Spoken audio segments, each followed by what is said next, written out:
Good morning, everyone. I'm Kevin Allen. I'm joined by my usual broadcast partner, former NHL defenseman Tom Laidlaw, who played 11 seasons for the New York Rangers and Los Angeles Kings. This is the Laidlaw and Allen Report. Come to you twice a week to talk all things hockey, and a lot to discuss. Big game yesterday, and even though the Tampa Bay Lightning won that game, Tom, I felt they were just kind of hanging on. And I've kind of felt that the whole series, they, even though they're still a good team, but, they're not in command like they've been in two previous seasons. And like yesterday, they got the big goal late like that, but it still felt like, I fully expected the Rangers to win that game. I know. And the Rangers don't even feel like they played their best game yesterday either. They don't think they played well at all. And you can make a case for that too. Early on, Shesterkin made like 4 really good saves in the first period. Kucherov had a breakaway coming out of the penalty box. So neither one. I don't think either one. Maybe Tampa is playing their best. Maybe that's what it is. I don't think the Rangers played their best yesterday, but yeah. It was an exciting game though. What I liked about Tampa was like they showed the heart, right? I mean, they still had the will. Their depth has been eroded significantly. In my opinion, but they have the heart, they have the know-how. They're still there getting it done. Right. So, and they're the first team. I'm surprised Pittsburgh didn't do it, nor did Carolina. They're bumping into the Shesterkin now too, getting right in his face, intentionally going after him. So yeah, of course he's never seen it. As I always say when people bring that kind of stuff, he's never seen that before though. Yeah, isn't it amazing though? You'll be watching these games and they'll start talking about that stuff. And I'm thinking, this guy's been a 10-year pro. Like he's put up with this forever. It's not like it's new to him. I know. Yeah. So here's my guess too. I was assuming Gerard Gallant's press conference today, he'll make a really specific effort to point out the referees allowing that to happen. So to make sure that that's highlighted. Yeah. Apparently he's having a meeting with somebody, NHL official, about goaltender. So. Well, this is my take on that, on goalie interference and stuff. I mean, you got to clean it up a little bit, but any goalie that is worried about that, I'd worry about having him in my net. Right.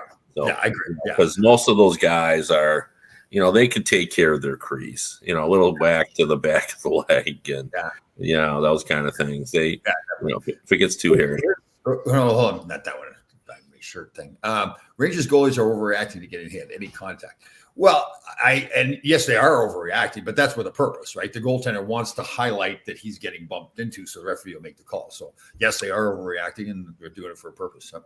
Yeah, but it's just I don't know. I never consider these things very significant. So and there's a difference though when they're really running them over as opposed to bumping them. Right. And the good thing is the referees called it in both ways. I think there's like 3 running into the goaltending penalties for Tampa. Vetrano late in the game ran over Vasilevsky for Tampa, and they called them all. So it's, I think if anything, the coaches are going to be saying, listen, we can't be taking bad penalties. Like that was part of the game yesterday too. So you got to play smart. That's for sure. And what do you think of the? I'm switching series here, but the Evander Kane hit versus. As you know, I was negative about them signing him. I give him full marks. He's played very well offensively, physical player. Apparently, he's been a good team player, but that's a bad penalty, and that hurts the team. So now they're down 3-0. He's now one of the top 3 forwards on that team behind Draisaitl and McDavid, and now they won't have him for Game 4 when they could potentially get beat out. So it's a needless play. I know Kadri, who he hit, he stirs the pot pretty good, and he wanted to get him back, but that's a nasty play. To be honest with you, I thought it should have been more than one game, but we go to player safety, and that's always a tough spot for them to make that call. Did you use did you just use the had it coming defense there for? Well,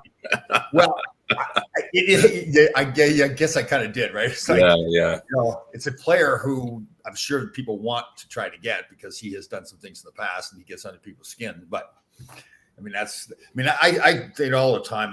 I look back when I was fortunate to play against the Islanders when they were winning all their cups. played the Oilers when I got traded to LA, and they're winning their cups. And those players, pretty much to a man, they really sucked it up in big games. They didn't take bad penalties like that. Yeah, They really thought of the team first. So that's the part that really hurts. Well, it hurts Colorado too. I mean, Kadri's again one of their top players as well. So.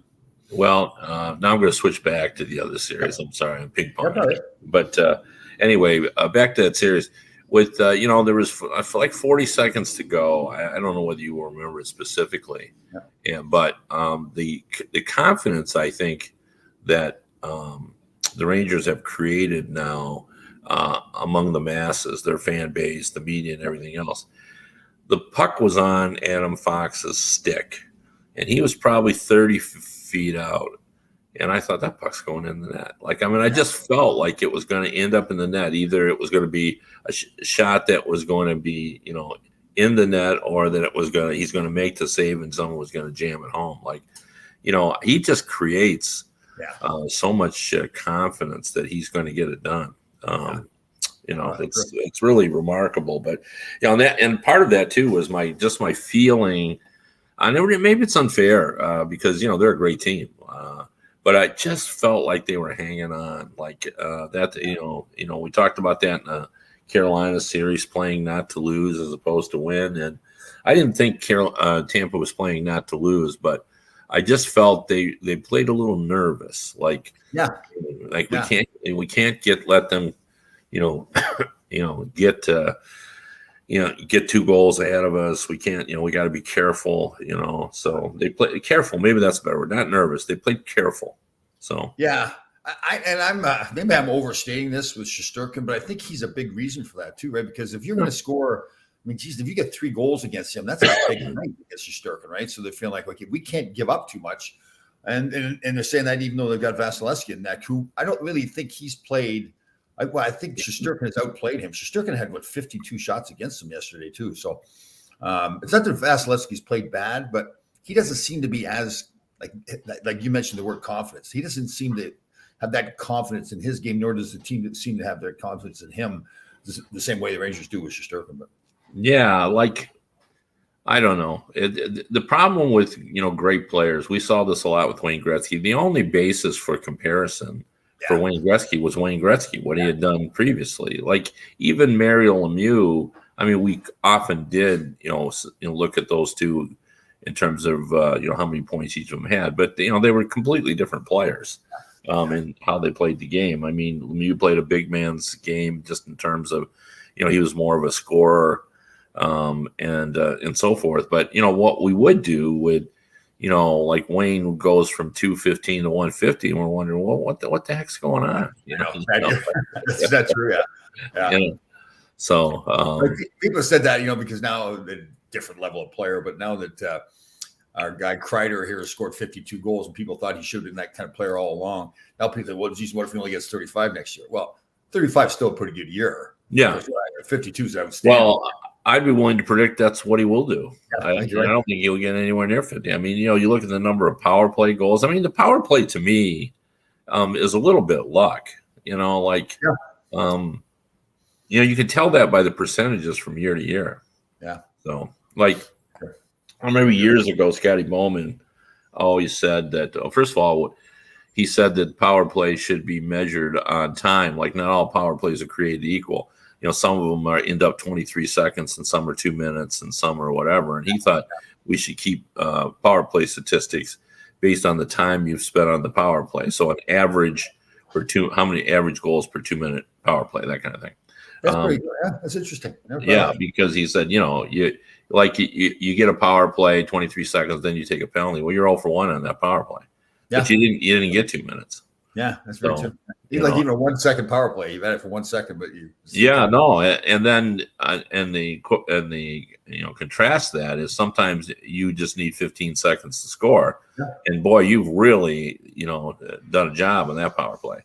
Yeah. So but so if you kind of goals per minutes on the power play, you'd have a better handle on how you're performing. Yeah. But anyway, he always he would tell me when we talked. He was fascinating to talk to. No kidding, but he talked to me about like the difference between a team's power play from year to year, he felt there was so much luck involved in it. Like you wouldn't be too concerned. And then the second year, that's when he's saying, okay, now it may be on the coach a little bit, because you've got to make adjustments. If your power play isn't going well, you've got to figure out, maybe it's the point man's not, distributing it well. Maybe you need a new strategy. Maybe the league has figured you out and so forth. And then if it's the third year in a row, then you don't have the right people. Maybe you need to get some better players. Yeah. I've got to put this up. I know we're going off the rails here a little bit with this comment, but I loved your homemade ketchup that you posted yesterday. Paul Newman has no salad dressing. You should have your ketchup. Oh man, what do you think? Do you see my face on a ketchup bottle? Yeah, I actually can. So either that or a wanted poster. So yeah, I could see your mug on that. Well, I'm sure you know this. I mean, that's a real big thing for diabetics and nutrition people who are watching their nutrition, because ketchup has sugar in it and too much for something that's that you put just a little bit on. So I did. That's what got me going. I've had bottled ketchup in my refrigerator. My children came out, the adults now, but they came over and they said, Dad, the only bad thing you've got in your refrigerator is ketchup. And I really hadn't researched it that much. So I did a little research. And so I roasted up peppers, got roasted tomatoes, roasted up my garlic, and then sauteed the onions. So there was no sugar, but it sweetened everything up by roasting it. It was pretty good. Yeah. I don't like the reduced. I don't use ketchup a lot. It's not my thing on a burger. I'm a mustard guy. But ketchup is really not it. But I do like it on French fries. And boy, my wife buys the reduced sugar and stuff, and I just don't like it. I don't like it. So it is different. Well, I'm sure she's made homemade ketchup, and I just don't recall. But right now, it doesn't come to mind. She doesn't do it on a regular basis. So, the interesting thing that I've found in this playoffs, in this round, in the semifinals, is the way that Colorado is playing against Connor McDavid and shutting him down. Very similar to the guy you talked about before, Scotty Bowman. They're Bednar there is playing Makar and Taves against him all the time. Seemed to work pretty good. He's like right on. He's got no room whatsoever, and. Scotty it was the defenseman that he cared about. We talked about this before, right? It was Nick Lidstrom and Larry Murphy against the Legion of Boom Flyers. Well, and it's a little bit easier to change defensive pairings as well. He was always making sure he got the right D matchup. And that was in an era when we used to talk about that. That was in an era when they were always talking about who the center matchup was going to be, who Tikkanen was going to check, or, all the good defensive forwards. Steve Casper, I remember when Scotty did that at the start of that series. Like, what are you nuts? Like, those guys can't play against them. They're not strong enough, but they're just outsmarted, right? They play the angles properly, move the puck quickly. Well, the thing about Larry Murphy that people forget, think back to that 91-92 Penguins team, and I remember actually writing this story. But believe it or not, like they had like a backup for everything on that team except one thing. The only offensive defenseman they had was Larry Murphy. I'm the only real good one. Like even a superstar, like because they had a young Jaromir Jagr. If Lemieux, when Lemieux wasn't feeling well, they had Ron Francis, so like when Lemieux won, it wasn't the end of the world. I mean, you don't want to lose your superstar. I'm not suggesting that. I'm not going to give you retell your Victor Hedman speech about the team was better off when he was hurt, but they could survive that, right? So because they had that, but I always thought if Larry went down, they were in trouble because who was going to bring the puck up? I never thought of that. That's very true. What a career he had. So he's has a great career in Detroit, great career in Pittsburgh. Started off his career with the LA Kings, and he gets booed out of Toronto. And he makes the Hall of Fame. I never understood. I mean, I guess that happens a lot with players, but a guy that was that good, was that liked by the Toronto fans. I don't know. Well, just I always use Ed Belfour is the perfect example. Oh, I can't win the big one. He Yeah. can't. He can't win. The game's on live. Yeah, Eddie can't win. That's true. No, you, Yeah. you can't. You can't win with Eddie Belfour. Yeah. Until you could. Yeah. And then he was a Hall of Famer. Sure. So And I was the same way with Alex Ovechkin, right? I talked a lot on the show. Yeah. I mean, there's too much of a. I mean, I understand that there are things that need to be learned in order to be successful in the postseason, and we've seen player transformations. The best example is in the city I live. Steve Yzerman, scored 150 some points one year. Was an offensive dynamic player. I've told the story many times. I've covered the league a long time. Best two players on the breakaway. Number one, Mary Lemieux. Number two, Steve Yzerman. Money on a breakaway. But, Scotty talked to him or somebody talked to him or the legend is Scotty talked to him and they got it together. And then he went from offensive dynamo to warrior. I mean, real warrior. Shot blocking, gritty, in your face type player. And, they all got stories on him. I love Draper talking about how if you look in the Stanley Cup final against the Carolina Hurricanes, whenever Yzerman would get knocked to the ice, he had to use his stick to pull himself up because he couldn't just get up. Yeah. That's how bad his leg was. I love that. So, and I played against him to start his career too, and he was a fantastic player. But he was. I hate to use the word soft because he competed. It's just that physically you could hold him against the boards. He didn't. No, but then pretty soon, he learned. I wouldn't be surprised if he learned a few tricks from Rangers coach Gerard Gallant. Yeah. He was now the Gallant, rode shotgun for Yzerman for many years, took care of him if things got a little hairy out there. And they've remained good friends for years. One of the stories that's been retold here about that Yzerman called Gerard Gallant after he was fired in Vegas and said, don't think I'm going to hire you, Gerard, because I don't want to ever be in a position to have to fire you. Yeah. That's how close they were. I never thought of that. That's right. Because I thought that was a guaranteed match. I thought Gallant. Yeah, I mean, again, Steve's never said that. He's very private, but that came from a guy who knows him well and seemed to know the story. I think he probably got it from Gallant, but. I think the world of Gallant as a coach, and I don't know him personally, but he seems like a great guy too. He's a local radio personality here in the morning that does a show with Boomer Esiason, and whenever Gallant they run his quotes, he compares him to the Wesquay Wabbit. He says his voice is like that. I don't necessarily see it, but he does like a rascally rabbit imitation. Yeah. Well, it's weird about voice intonations, inflections, like. After Jeff Blashill came to Detroit, he was an assistant coach under Mike Babcock. They're twins. Then he became head coach. Yeah. And if you close your eyes, Jeff Blashill sounded exactly like Babcock. Everything about the voice too, the words he used, the whole bit. Yeah, everything. I forgot. You have gotten many compliments on your voice. People have said to me what a great voice you have. Well, I hear you. I've got a great face for radio. So that's not true. That's not. I hear nothing but compliments.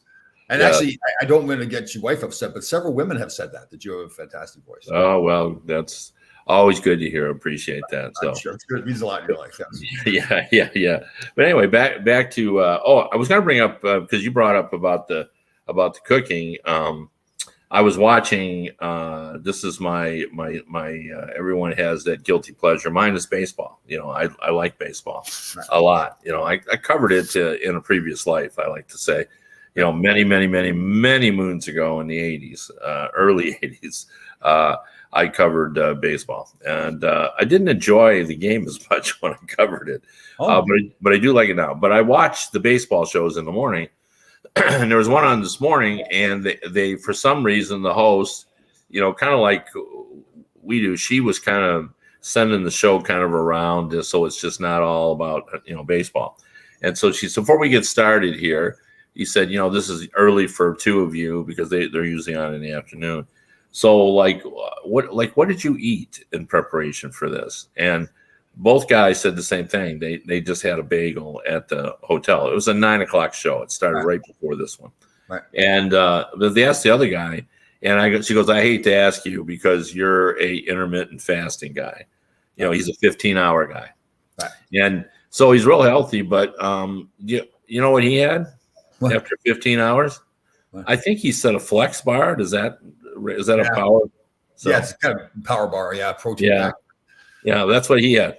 After 15 hours, he had a flex bar. So I thought, well, Tom appreciate that story. Yeah, that's pretty good. So, pretty good. So it is kind of bad now when I go to events and everything like this. We had at Central Park at Walman Rink yesterday, the Rangers hosted about 800 fans at an outdoor viewing party. That's all they could get in the facility, so it was packed. It was a lot of fun. But at the event, I end up bringing my own snacks now because they have like donuts and hot dogs and these things. And people kind of run away when I go buy the food now. Like here comes the food police. Yeah. You know, it's weird that, and my wife just shakes her head at this, but you know, now because my wife has gone from vegetarianism to veganism, I'm always concerned about what my wife's going to eat. And she always tells me, she has told me 153,629 times, don't worry, I can always find something to eat. But I do. But I love that about you. I mean this very seriously. I love that because you are a huge family man. You take care of your wife. Well, I just, you know, so like, you know, we'll be out and somebody will say, you know, like, hey, let's all go out to eat. And and I always, you know, immediately got my phone out. I'm on the menu and looking because, you know, there's a big difference between restaurants that have, they say vegan options, but sometimes that's just one thing on the menu, as opposed to a place where, you know, you can get several vegan options. Here's our health conscious Ira Matthew. My doctor told me to eat more colors, so I bought a 3-pound bag of M&Ms at Costco. Yeah, that's excellent. Good job, Ira. Good job. Yeah. Good job. You know what? I want to touch on something that kind of not related to the playoffs right now. Patrice Bergeron out of Boston won his 5th Selke Trophy, and still has not figured out whether he's going to play again next year. Yeah, no. Well, speaking of that, I'm writing this column for today. Teams whose and I've immediately thought of 3 of them. I got to think about it a little more because there might be others, but 3 teams whose futures are heavily dependent on decisions by one single player. Right. And, you know, they are as follows: the Calgary Flames, Johnny Gaudreau. Mm-hmm. You know, what's he going to do? Right? Unrestricted. We have the Nashville Predators, Philip Forsberg. That's right.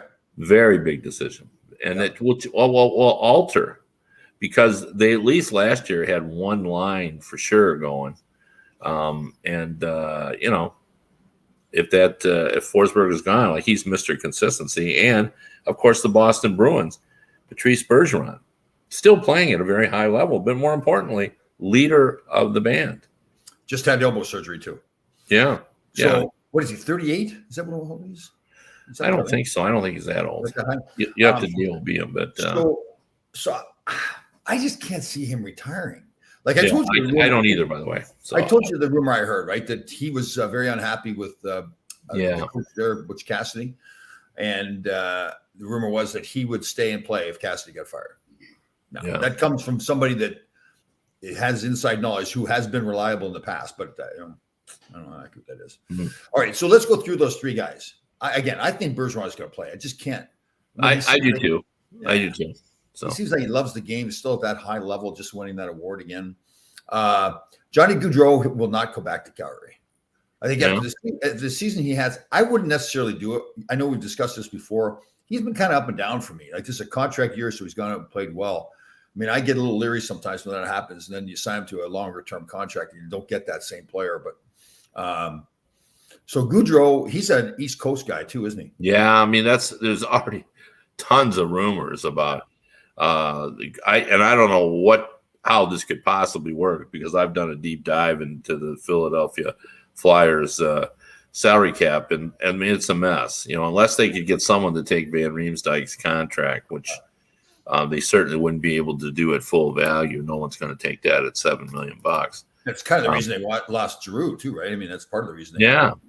So, But I've heard New Jersey Devils. I've heard the Islanders, which to me makes some sense because they want some more offense there. Yeah. The other thing I'm thinking too is how about a team like Dallas? There's no state tax in Texas, right? Right. Texas? I'm thinking more players are thinking that way now too. Like if he's going to be, is he an $8 million a year player? I think he's more than that. More than that? Okay. So Yeah. Is he a 10?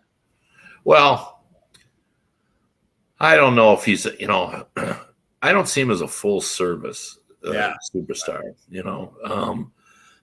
So I don't know. I mean, but certainly in the 9.95 range. Right. So that's a lot of tax savings. You go to a place like Texas with no state taxes. Yeah, but there's a real issue. Well, I mean, maybe they could get him for lower because of that. Right.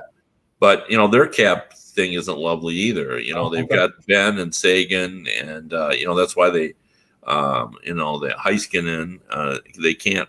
Klingberg wants to get paid, and I think they like Klingberg, but can they really afford him? So, and they've got Robertson and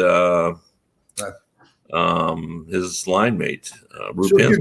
So if you're Goudreau, what are you looking for? Are you looking for a chance to win right away, make the money, all the above? All the above, yeah. I think the money will be big. I mean, he's coming off just an incredible year. I mean, really, in my mind, just incredible. You'll never be able to duplicate that. Right. So that's a pretty good fit with New Jersey then, right?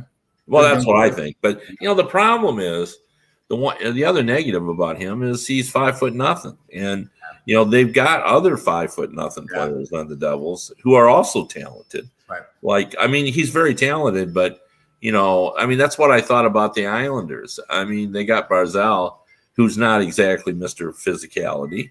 Yeah. And so it seemed to me you would want, a guy like Forsberg to come in and play with him just to have. I mean, Forsberg's not a physical player, but he's a bigger player. Yeah. Like he's not 5'10". So. Right. And I guess if you look at now the teams that have won, because if you're the New Jersey Devils, you want to win, right? So you got to be looking and say, okay, what does it take to win in the National Hockey League? All these teams are big teams. I mean, they have to be able to skate, and play the game, right? But they're big. St. Louis, Washington, Tampa, big teams, right? Yeah, and this is the time when I always have to feel obligated to remind people that size is important, not just from the physical play, but from the amount of weight you've got to push around to be successful. I mean, even if a guy's 220, even if he's not a physical player, he's just harder to move around than a 180-pound guy. Yeah, big body in the corners. Yeah, in the corners of the puck, absolutely. Yeah, it's just more weight to push through all the time, and it's really important in a playoff series. Through the years, I've had so many players say, he's not a physical player, but go out there and push a 230-pound guy around for 7 games. It wears you down. I mean, like Pronger. Pronger used to wear people down. He's just a big guy, So where do we have Goudreau going then? We got him going to New Jersey? Yeah, could be. Yeah, he's not going to stay in Calgary, I don't think. Yeah. I mean, I definitely could see that. So. Right. So we got Bergeron staying in Boston. We got Goudreau going to New Jersey, and then we got Forsberg in Nashville. Yeah, I just like him staying there. I just think. Well, he does like it there, and his wife apparently. I don't know what she does. I don't know the story, but people have just said, well, she wants, for her career, she needs to be in kind of a music center. Well, she's already in one. Yeah. And you can't get a bigger music setting than Nashville. Although, you could go to LA, which he's been linked to. Yeah. And also he could go to New Jersey or to New York. I don't think he's going to New York though, because they've got cap issues. So or they will after they sign cap. Definitely. All right. I'm going to disagree with this statement, Jack. Carter turns invisible a big game. I know that's the frustration with Ranger fans, and he has been like that in the past.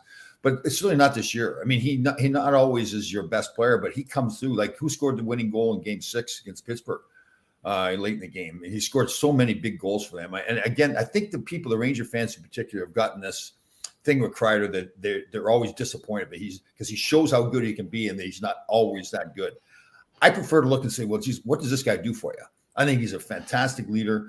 I think he's, I mean, if he doesn't do it one game, then I think everybody gets on him. But I like him a lot, this player. Again, I want to look at the good. I think it's, especially when you're a fan of a certain team, it's easy to pick apart and see the negative in a player's game. But I prefer to look and say, okay, what is this guy doing for us? Right. And I think Kreider does a lot. Do you want more from him? Absolutely. He's a fantastic athlete, but he's pretty good. Off the subject, but related to what you just talked about, I was driving a lengthy distance on Saturday, and I was listening to Sirius Radio, the hockey, and they had a fantasy hockey show on, and I just never took the station off of it. Right. And so they were already looking ahead to next season and ranking the top players. And they got into a debate, the two guys who are real experts in fantasy drafting, over one particular player. And guess who that player is? Kreider? No. Oh. One of your favorites, your personal favorite. Oh, the guy down in Nashville, our boy. No, your new favorite now that Duchesne is.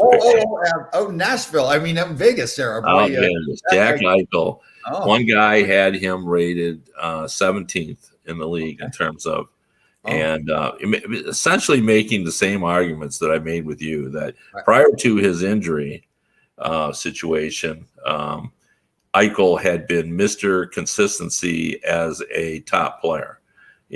Money in the bank, and the guy had all the statistics about how many 25 goal scorers do you think that we have in this league, right? And everything else.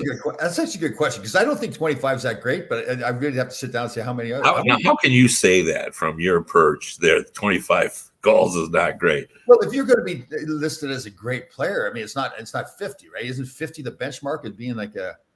And I know. Well, I mean, I don't know, but he was doing that at 19, 20, 21, and 22. I mean, you got to factor in his age. He wasn't yet in what we consider the prime of his career. Right. So I'm not as familiar with fantasy sports. So fantasy sports is just based purely on statistics, right? They're not doing any eyeball stuff. Okay. Yeah. And I mean, you're just, trying to put a team together based on what they do on the ice, right? In terms of production, right? And there's penalty minutes that get involved in it as well. I mean, you can't have a team that doesn't have penalty minutes, or you're in trouble. That they're in fantasy, they're a plus, right? So, and what was the other guy arguing? So the one guy was arguing for Eichel, and was the guy? He was arguing that we just don't know where he's at. There's injuries, the team, what's going to happen there. They're going to have to trade Pacioretty, it looks like. Is the team going to be as good as it's been in the past? Is Eichel's, Eichel had another injury that he played with that they reported afterward. Was it a hand? Yeah, it was a hand. And so he's injury prone on top of everything else. Yeah, I mean, that's kind of what they're saying. Although, do you actually believe in injury prone? No, I don't know. I don't either. So, because it ends up, the people say, well, he's injury prone, and then he goes 7 years without getting injury. So. Yeah, it's like, how are you injury prone? I mean, Yeah. Now there is. I mean, I don't know if he was prone, but a guy like Peter Forsberg. Yeah, and I know this story well. I remember Pierre Lacroix telling it to me. Actually, the late Pierre Lacroix. That Forsberg played really too hard for. I hear it. Yeah, I hear it. And they tried to get him to back off. Like, you don't really need to engage, Peter. You're too valuable to our offense. Yeah. But he just couldn't play. He just basically said, "I don't know any other way to play." Yeah, he liked it. Was he one of the first guys to do that reverse hit? He was. It was actually called the Forsberg reverse hit. Yeah. Oh. And I remember the game. I like to tell this story because I think it speaks to. By the way, in fairness and being totally open, I loved Peter Forsberg the way he played. He was one of my favorite people, and he was a very friendly guy too. Yeah. Anyway, in his early in his career, he's playing against the Chicago Blackhawks in a playoff game, and Probert elbows him. And all of a sudden, maybe 10 minutes later, I'm watching, and Forsberg comes down the ice and gives Probert just the worst elbow that I don't think nobody had ever done that to Probert. I said, "Oh my God, Probert's going to kill him." I'm going to witness a homicide right here on the ice. And he didn't do a thing. Yeah. And I knew Bob pretty well. And Bob was a teddy bear too, off the ice. Yeah. You love talking to him. Yep. And so after the game, I said, Bob, I noticed you didn't, go after you. Maybe that just wasn't the right time for it. He goes, no. He said, nobody hits me like that. Like he said, I got nothing but respect for that kid. Yeah, he said, come on. He says, have you ever seen anybody come back at me like that? He said, I was so shocked. He said, then I thought about it and I said, well, good for you, kid. So. But anyway, that's the way Forsberg played. So. Yeah, I liked him a lot too. So anyway, they couldn't get him to change, and he was constantly hurt. And they felt it shortchanged his career because he always had aches and pains, and he was always spraining this or breaking that, and it just wasn't good for his career. Yeah, I agree. Hey, okay, so tonight we got Colorado at Edmonton. Game 4, Colorado's up 3-0. They lose Kadri in Colorado, and the Oilers lose Evander Kane. I think a bigger loss for Edmonton, don't you? Losing Kane. Yeah, for sure, and their goaltending has held up for Colorado. So yeah, I mean, to this one. They used to say, Yogi Berra used to say, it ain't over till it's over. Well, if Yogi was still alive, I'd say call Yogi and tell him it's over. Right. So what's the score going to be tonight then?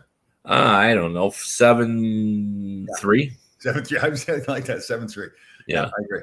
Yeah, because Edmonton's goaltender, Mike Smith has had some good periods, but then for sure. And this has not been a goaltending series. I mean, these are great offensive teams, and.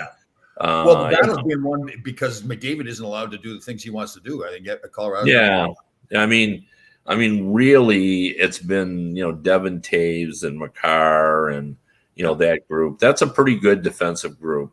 Yeah. That they've kind of pieced together. So, the betting industry. As much as people think they don't know what they're doing, they know what they're doing, and. Right. The people that were dependent on the money, they've said Colorado's the favorite since last July. Since they got beat out. Yeah, no, but that's right. Last July, I remember writing a story that the preseason, midsummer Stanley Cup favorite was the Colorado Avalanche. It's interesting to say it that way too. The betting industry is there to make millions and not billions of dollars. Right. They obviously know what they're doing, right? So, well, they do. I mean, and a lot of it is simply just mathematics. They look at what's happened historically and figure that out. But and they adjust the line based on how people bet as well. So, All right. So Colorado wins 7-3 tonight. That series is over with. Tomorrow night, the Rangers are in Tampa for Game 4. I think that one's over too. I thought that was a pride win yesterday, but the Rangers looked like the better team to me. So the big thing though is Strome going to play. He didn't finish yesterday's game. Yeah, and he didn't look good. Yeah, it didn't look good. Although I think they can weather that storm again for the short term. I'm not saying they're going to be better, but I think they've got enough guys to weather that storm. So they'll win tomorrow night. But I think a close game again too, though. I think like a 3-2 kind of game the Rangers win. Yeah, and I don't want to disrespect Strome because he has been better than people ever thought he was going to be. But you got to be able to soldier on without him. Yeah. So yeah, totally. I agree. So 3-2. What is your score prediction? Is that close? Oh, it's going to be close. I would say it's going to be like a 2-1 game. Okay, I got 3-2. So all right, good, excellent. All right. Well, we appreciate everyone tuning in. If you want to read me, I'm at hockeybuzz.com and also DetroitHockeyNow.com. And if you want to listen to the radio version of this show again, you can go to radio.co at 365 Sports. Everybody have a great weekend.